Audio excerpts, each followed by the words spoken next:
ಧನ್ರಾಜ್, ಪಾಪದ ಕಾಳುಗಳನ್ನ ಪಕ್ಷಿಗಳಿಗೆ ಹಾಕಿದ ಮಾತ್ರಕ್ಕೆ ನಿನ್ನ ಪಾಪದ ಕಾಲದಲ್ಲಿರೋ ನೀರು ಕಡಿಮೆ ಆಗೋದಿಲ್ಲ.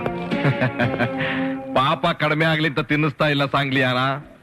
ನನ್ನ ಎದುರಿಗೆ ಅದೇ ಉಬ್ಸಿ ನಿಲ್ಲೋರ್ಗೆ, ನನ್ನ ಕೈಗೆ ಸಿಕ್ಕದೆ ಹಾರೋಗೋರ್ಗೆ ಈ ಪಕ್ಷಿಗಳ ಸ್ಥಿತಿ ಬರುತ್ತೆ ಅಂತ ತೋರಿಸ್ತಾ ಇದ್ದೀನಿ. ಅದು ಈ ಜನ್ಮದಲ್ಲಿ ಸಾಧ್ಯ ಇಲ್ಲ ಧನ್ರಾಜ್. ಕೇವಲ ನಿನ್ ಮಗಳ ಬಗ್ಗೆ ಬರ್ತಿದ್ದಕ್ಕೆ ಒಬ್ಬ ಪ್ರೆಸ್ ರಿಪೋರ್ಟರ್ ಕೈ ಮುಡಿಸ್ದೆ ಅಲ್ಲ. ಬೇಕಾದ್ರೆ ಹೇಳು, ನಾನ್ ರೇಪ್ ಮಾಡ್ತೀನಿ.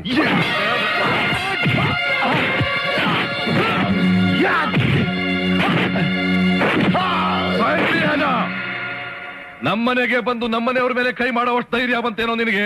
ನಾನು ಯಾರು ಅಂತ ನಿನಗೆ ಗೊತ್ತಿಲ್ಲ. ಕರ್ನಾಟಕದ ಕಾವೇರಿಯಿಂದ ಹಿಡಿದು ಕಾಶ್ಮೀರದ ಆ ಗೋದಾವರಿ ನೀರು ಕುಡಿದಿರೋ ಗಂಡಸು ನಾನು. ಮೇಘಾಲಯದಿಂದ ಹಿಡಿದು ಕರ್ನಾಟಕದವರೆಗೂ ನಾನಾ ತರದ ಜನಗಳಿಗೆ ನಾನಾ ತರದ ನೀರು ಕುಡಿಸಿರೋ ಸಿಡಿಗೊಂಡು ಈ ಸಾಂಗ್ಲಿಯಾನ. ನೀನ್ ಯಾವ ಪುಟ್ಕೋಸಿನೋ ನನ್ನ ಹತ್ರನೇ ಚಾಲೆಂಜ್ ಮಾಡ್ತಾ ಇಲ್ಲ ಧನ್ರಾಜ್. ಪ್ರಾಮಿಸ್ ಮಾಡ್ತಾ ಇದ್ದೀನಿ, ಕಾನೂನನ್ನ ನಿಮ್ ಕೈ ಕಾಲ್ಕುದ್ಗೆ ಕಟ್ಟಿ ನಿಮ್ಮನ್ನ ಬೆತ್ತಲೆ ಮಾಡಿ ನಡು ರಸ್ತೆಯಲ್ಲಿ ನಿಮ್ ಮೆರವಣಿಗೆ ಮಾಡಿಸ್ತೀನಿ. ಇದು ಒಬ್ಬ ಪತ್ರಕರ್ತರಿಗೆ ನೀವು ಮಾಡಿದ ಅನ್ಯಾಯಕ್ಕೆ ನಾನು ಕೊಡ್ತಾ ಇರೋ ನ್ಯಾಯ. ನಿಮ್ಮ ದರಿದ್ರವಾದ ಇನ್ಫ್ಲೂಯೆನ್ಸ್ ಉಪಯೋಗಿಸ್ಕೊಂಡು ಎಷ್ಟೇ ಸಲ ನಾನು ತುಳಿಯಕ್ಕೆ ಪ್ರಯತ್ನ ಪಟ್ರು ಫೀನಿಕ್ಸ್ ತರ ನಾನು ಮತ್ತೆ ಹುಟ್ಟು ಬರ್ತೀನಿ.